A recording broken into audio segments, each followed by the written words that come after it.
এই যে তুমি অষ্টপ্রহর মনের সুখে লাফাও ঝাঁপাও, সাত সকালে ক্রিকেট খেলো, চারটে পাড়া একলা কাঁপাও।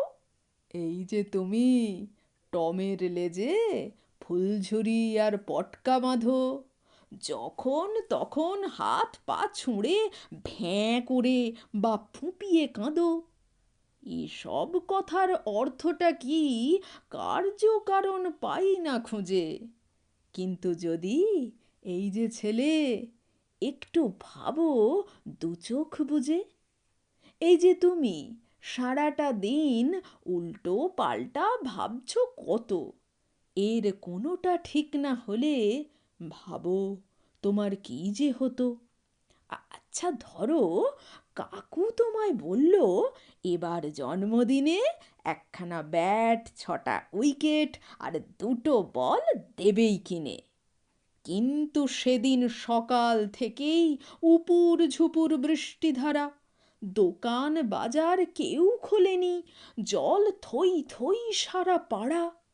কিংবা ধরো পুনায় তোমার যে মাসি আর মেসো থাকে, চিঠি লিখল ফেলুদার শেঠ পাঠিয়ে দিচ্ছে পরের ডাকে। সকালবেলা কাগজ খুলে ফেটে পড়লে ভীষণ রাগে, আজকে থেকেই ধর্মঘটটা শুরু হচ্ছে ডাক বিভাগে। হয়তো তুমি ভেবেই নিলে সামনের পুজোয় কালকা মেলে বাবার সঙ্গে সিমলা যাবে, ট্রেনের রিজার্ভেশন পেলে।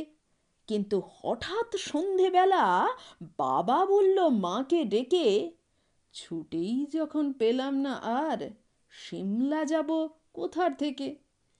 এই রকম তো হতেই পারে।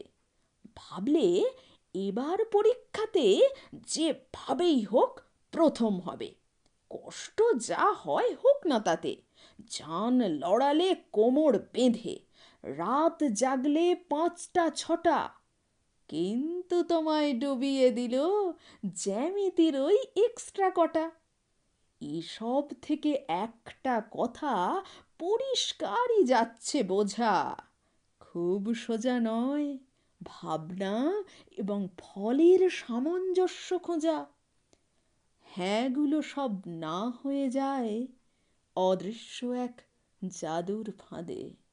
মিষ্টি মিষ্টি ইচ্ছেগুলো মনের ভিতর গুমরে কাঁদে। মিষ্টি মিষ্টি ইচ্ছেগুলো মনের ভিতর গুমরে কাঁদে।